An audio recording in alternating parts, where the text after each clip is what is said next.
at Penji is our commitment to helping those who are making sacrifices to help others. Thank you to those making a difference in your community. We are currently accepting applications for Penji for nonprofits.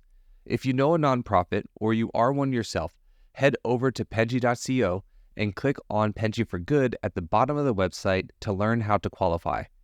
If you are listening to this podcast and are not a nonprofit, well, welcome. Become a customer by using the custom coupon code within the podcast show notes. Proceeds of all sales goes directly back to the nonprofit from this interview. Now, back to the show. Everybody, hello. Welcome to Unified Purpose. You guys know what we do here. We share inspiring tales of compassion. We talk about resilience, community spirit. You know me. I'm your host, Daniela, and I'm Penji's partnership coordinator. And we have great guests today. We have Cassandra Dahkne and we have Carolyn Zasada from the Institute of Civility. I apologize if I butchered any of your guys' names. No worries. Thank you so much for being on the podcast today, guys. Very excited to have you and looking forward for a great conversation. Our pleasure. Thanks. So, guys, can you tell me, to get the ball rolling, get us started, can you tell us a little bit about what Institute of Civility is about, what you guys do, what you stand for, so that all of the viewers and listeners who maybe are not familiar with it can hear all about it?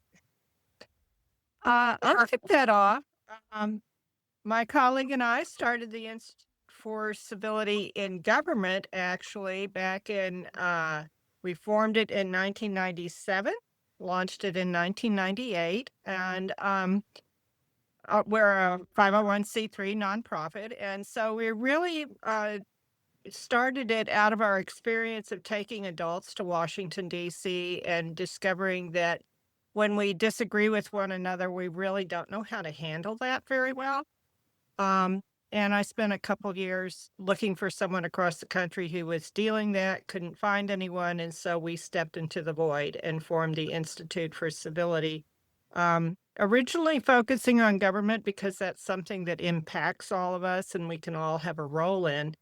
Fast forward 20 years or so, and we dropped the in government part because we found that was really a stumbling block for people who thought we were political, and we definitely are not political at all. We don't take a position on anybody or any issue. We're just about the process by which we live together in community, even when we disagree on anything from what we're going to have for dinner to which country should do what. I mean, it's applicable for everything from across the kitchen table to international diplomacy. So we work on helping people understand how important civility is to that process and teaching them civility skills so that they can do it, because it does require a lot of patience and intentionality and care and practice. That's what we do. That's so, something when we were looking to, we were obviously looking for nonprofits to feature on the podcast.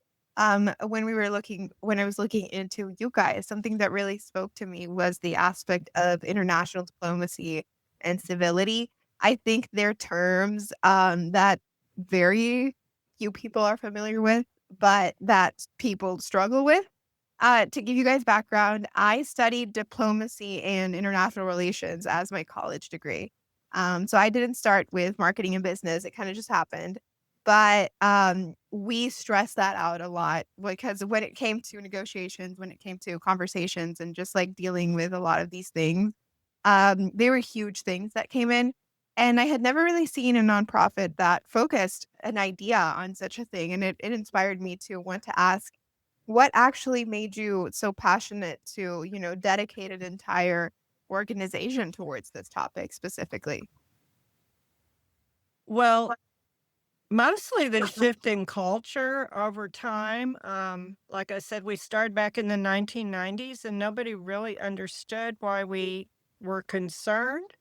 But having taken those adults to DC who got along great when they were sightseeing or sharing meals and became good friends, And then when they started discussing issues and found out they were on different sides or had different ideas, they didn't get ugly or start yelling or anything. They just shut down.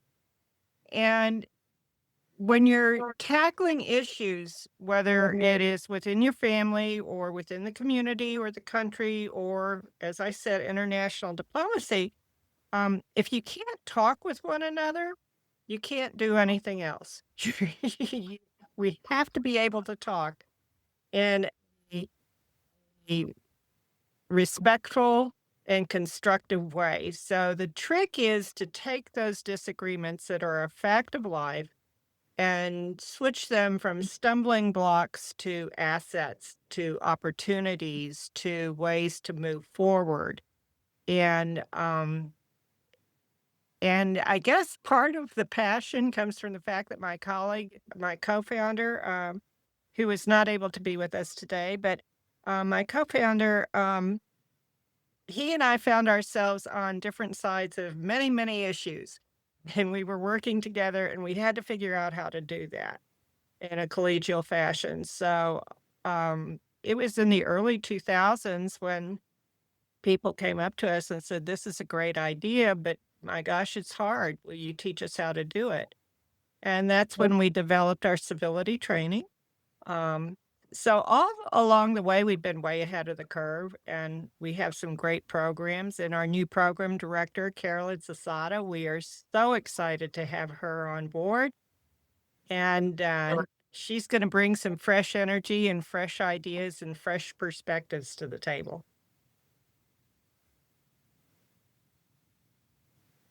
Oh, I didn't realize I was muted. Sorry. Yeah, I think what's really interesting about civility is that it starts from very small things, right? It starts from how the communication happens in your own home and you know, and then how that goes into, like you said, disagreements in the workplace, in friendships and stuff like that. What I'm curious about is in with the political climate that has been happening for, I think, not right now. I just think in the past few years, a lot of stuff has been happening regarding people being very divided. You know, like a lot of talks about free speech. How have you guys approached that change with society in terms of like the topic of civility? Because I think from 1997 to today, it's been like so many changes and so much stuff has been sort of moving around. And with all of the stuff that has been going on politically, I can imagine that having like sort of navigating that is really difficult and kind of the definition and the approach has to be constantly changing. How have you guys sort of been able to keep up with that?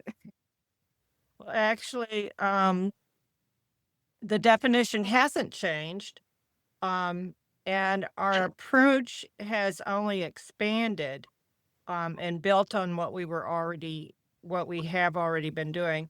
Um, the political atmosphere doesn't affect us so much in our work because we are not political. Um, what we teach can be applied to politics, and we do have programs. I'll let Carolyn go into that more in a minute. We do have programs that take place within the experience of civic engagement and in the sphere of how citizens can have an effect within the governing process and learn their roles. But that process doesn't have to change. If you're talking about civility, that process does not change regardless of who's in power or all the noise that's going on. You focus on the civility aspects of it and your role, and you put those skills to work regardless of all the noise going on all around you. And so in that sense, the changes that have taken place have not impacted our work. It's only made it more important than ever so that more people can learn those skills and understand how important they are. Our definition of civility is one that my colleague and I came up with. When somebody asked us back around the year 2000, what did we mean by civility? And we said, well, we'll get back to you on that. And so we very intentionally created this definition, which is civility is claiming and caring for one's identity, needs, and beliefs without degrading someone else's in the process. So it's not about going along to get along. It's not about gathering in a circle and singing kumbaya and tampering down the differences that divide us. It's about acknowledging those differences and moving forward in the midst of them. And so if you don't mind, I'd like to invite Carolyn to talk about our student legislative seminars, which is just one of our programs that involves civic engagement, but one that really captures the imaginations of people and the participants. Yes, go ahead, Carolyn. Thanks, Cassandra and Daniela. So I had the opportunity to attend one of these student legislative seminars recently. And what they are is a 5-day trip to DC. And before that trip, we start by doing an orientation with the students where we walk them through some civility training and help them identify the differences in their perspectives. And then we ask them to together, collectively, come up with 3 topics that they would like to address with their congresspeople and their senators. So then when we get to DC, we get them briefings by subject matter experts on those topics so that they can be a little more educated on them, have a little more of a full perspective. Then we work with the students to come up with something they can collectively agree on. And these are small groups of students. So, right, collective agreement is a challenge in any size group. We really take groups of 15 or less and find that this is a great way to give a really solid quality experience to all of these students. So then they work together, they with their statements that they want to talk to their representatives about. And we really clip those statements down so that they're prepared to send their message to their reps and their senators. And then we prepare those meetings with them, or, sometimes for the senators, it's going to be legislative aides. But we have the students present to them. And the transformation I saw in the students from their first presentation, third, was just phenomenal.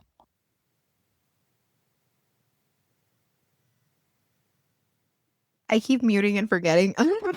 Amazing. I think like the reason that I was asking you about that, the politics aspect, and you guys went to talk about this program, which is a great exemplification, is that regardless of how you feel about controversial topics, I think that is where that civility aspect and how to have those discussion comes into play.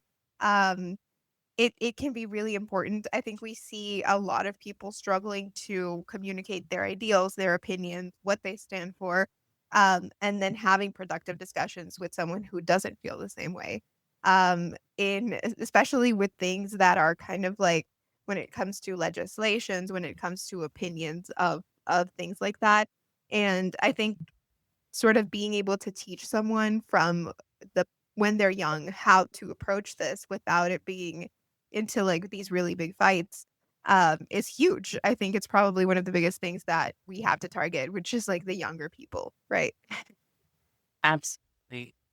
And I'll just say that's part of the challenge of it. And when the students have to work together to come up with decisions or to come up with something, can all, even if it's only 3 to 5 of them, that they can all 3 to 5 agree on, they recognize how challenging it is for our legislators to do the very same thing with bigger groups and stronger feelings. But teaching them to be able to feel like they have a voice, express that they don't agree is everything. With social media, oh, sorry, go ahead, Cassandra. And I just want to say that so much of why this is possible is because in the orientation, when we do civility training, whether it's for the students or some other entity across the country. I mean, we've provided civility training to schools, to legislators, to county commissioners, to neurosurgeons, to different corporations, teachers, all kinds of people, community groups. Um, Part of what we help them understand is that what drives our disagreements is our belief systems. And so we challenge people to understand themselves and where their own belief system comes from. Um, because so many people, when you mentioned, Daniela, for people to be able to articulate what their position is can sometimes be difficult. They know what they think, but they haven't really thought through why Yeah. they feel that way. And so we challenged people. Our very first rule of civility is to know yourself, understand why you feel or believe the way you do. Is it because of something you read? Is it something your parents taught you, an influential teacher taught you, something you're picking up from your peers, something that a personal experience that influenced your take on that? Because once you begin to understand what's driving your beliefs, you can begin to appreciate that somebody else may think differently or feel differently because something different is driving theirs. And so that gets into the dynamics of disagreement and how we reach those places where we have very different ideas anyway. Um, and you'll if you follow the news, you'll sometimes read an article where somebody will say, I never really cared about this until such and such happened to me, or something like that. Um, so it's important to understand what's driving those conflicts and also to give people permission to disagree. That's also important. And we always encourage people, listen, if you're the only person in a group that feels differently, it's important to claim it because otherwise the position lacks integrity and you go home frustrated or angry. And giving people permission to disagree is also an important part of the dynamic because then it takes some of the tension out. It's okay to say, I think differently, and you don't have to be afraid or angry about it. So that goes into the dynamics and the training that helps make those conversations possible. I wanted to ask because I think huge thing that has influenced how we disagree and communicate with each other is the existence of social media. Um, I think that kind of coming in and sort of revolutionizing the way that communication happens. I think early days of social media were not the discourse was also different. Like I remember like in 2012 where like people were fighting on Facebook comments. And people are still fighting on Facebook comments, but I think we see kind of things of more discourse happening like via videos and like on TikTok and Instagram and whatever social media comes after that. Has that affected the way that you approach this topic or how you work with young people? Because I assume like essentially young people are the ones that are more present in this whole thing and who are, like tend to have these type be faced with these type of situations. Well, this is why we're so happy to have Carolyn and her colleague because they're much younger than us and they're much more social media savvy. So I'm going to throw that one at her. Yeah, I wish our communications director was here.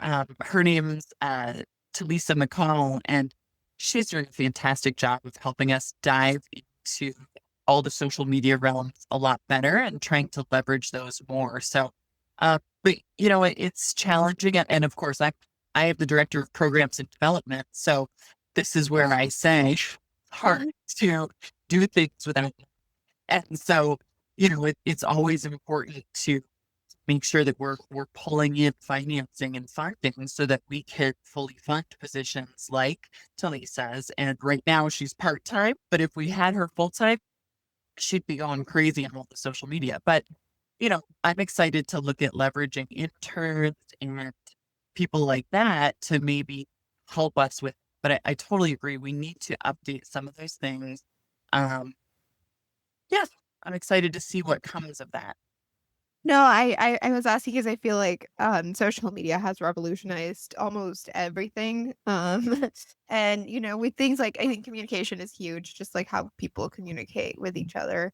Um, I think also I wanted to ask you guys about what you have sort of experienced when working with people is what are some misconceptions that people have regarding civility, regarding, having that kind of respect. I think a lot of people tend to think that they are being civil, that they're having civil conversations, or that because their opinion is the right one, quote unquote, or because they believe that what they think is correct, that they are in having a moral high ground. I've noticed that's like my personal take. Feel free to correct me. Um, what are some misconceptions that you guys feel like people have regarding this whole topic? Before I jump in on this first, Cassandra. Sure. And I think it's more because I have the newer perspective. Oh, I meant to say I've only been with the Institute for about 2 months now. So I'm thrilled to be able to have an impact on the Institute.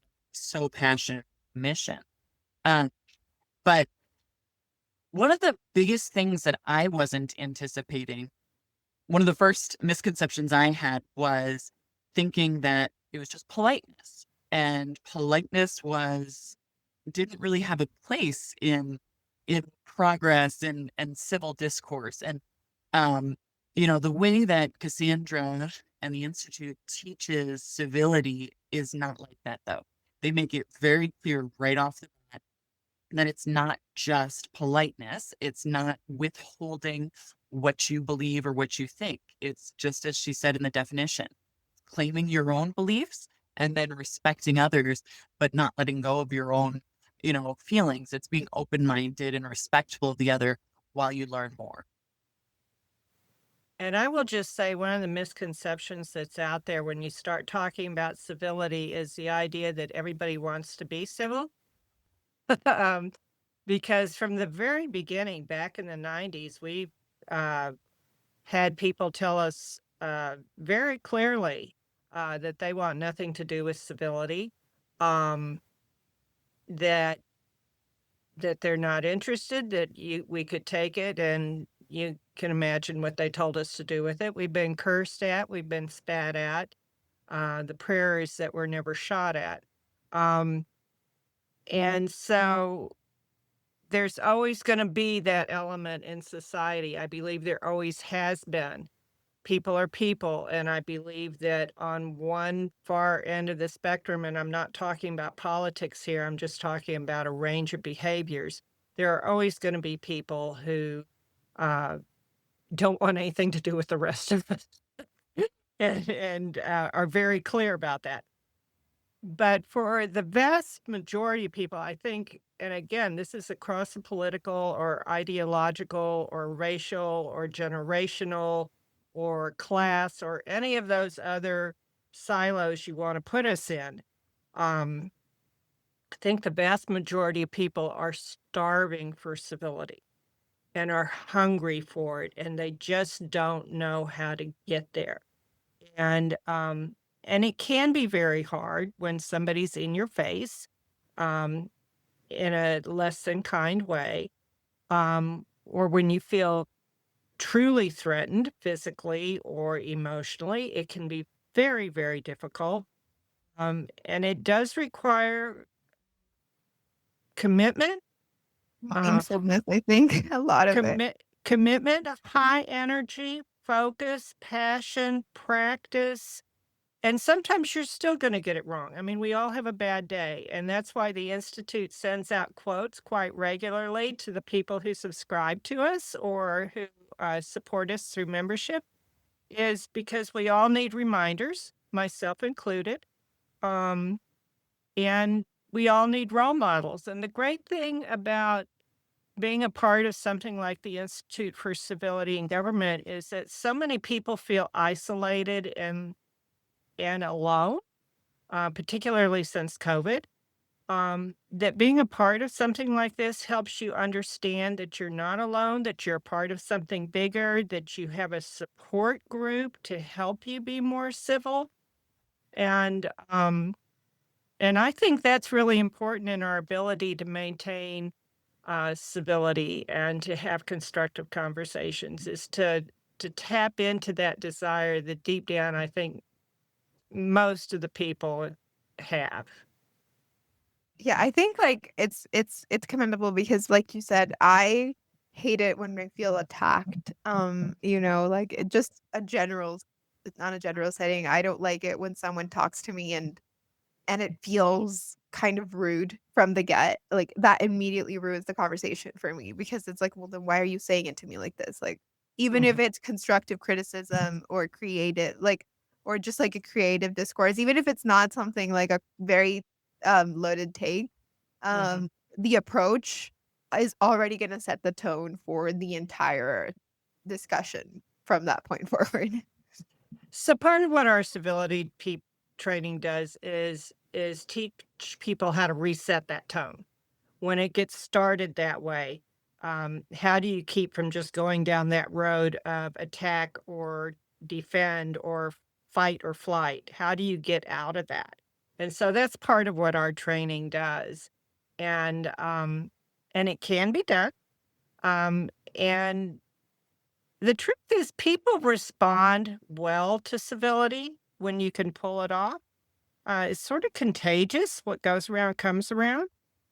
So if you can defer that rudeness and that attack that's coming at you for whatever reason, you can make great progress.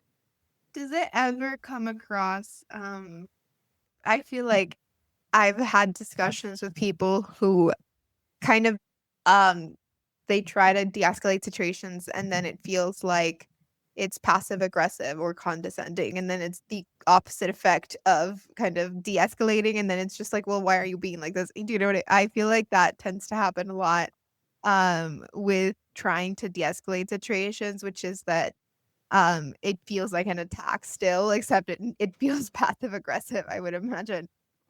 You've had people who feel that way too. Well, I will say that any effort that someone makes can go amiss. Any effort that someone makes can be misinterpreted. We talk a lot about the difference between intent and impact and understanding that and getting curious about it. That's really important to being willing to be curious, being willing to learn. Carolyn said being open-minded. That's a huge part of civility. And it doesn't mean that I have to adopt your position or agree with you. A lot of people think open-minded means, oh, I have to, let you persuade me. Well, you may still hold on to your strongly felt conviction, but being open-minded is being open to learning at least why the other person feels the way they do, at the very bottom line. And we feel like civility is the baseline of respect that we owe one another. It's the starch as fellow human beings. And so that's it's not always going to be a perfect conversation. Civility doesn't mean it's always going to be rosy. Um, but it means you're giving it your best effort, and it's gonna be better than it would be otherwise, for Yeah, sure. no. I totally get that. I wanted to ask these questions. I feel like they're probably roadblocks that you guys face with I just think human interaction is such a tricky thing. And it's so loaded to a person's life, into their background, their trauma, their the beliefs, how they grew up, the culture, so many things that come into play as to why a person feels the way that they feel and why they react in the ways that they react. So, I was curious about how all of these things play into conflict solving and bringing civility into the conversation, which Well, I they do yeah, go all ahead. play, and you listed a whole lot of things, from childhood to trauma to, all kinds of things, and the thing is that the more we get curious about one another, the more we can find ways to connect that perhaps we didn't expect. One of the things that we do teach is that we're multidimensional. We're not just one thing. So I'm not just that person who's yelling today because things have gone really bad or whatever. there's layers and layers and layers to each of us. And my colleague and I have learned over the years that there's layers and layers and layers of truth. And that doesn't make one layer of truth any less true than another layer of truth, but you have to keep peeling those back. And that's sort of like taking the time to find out, again, what's driving those belief systems and what's factoring into decisions, conversations, anger, joy, whatever it is. Yeah. I think it's really important. And I think like having organizations like yours who can sort of bring that conversation in, I think it's a topic that can be very overlooked.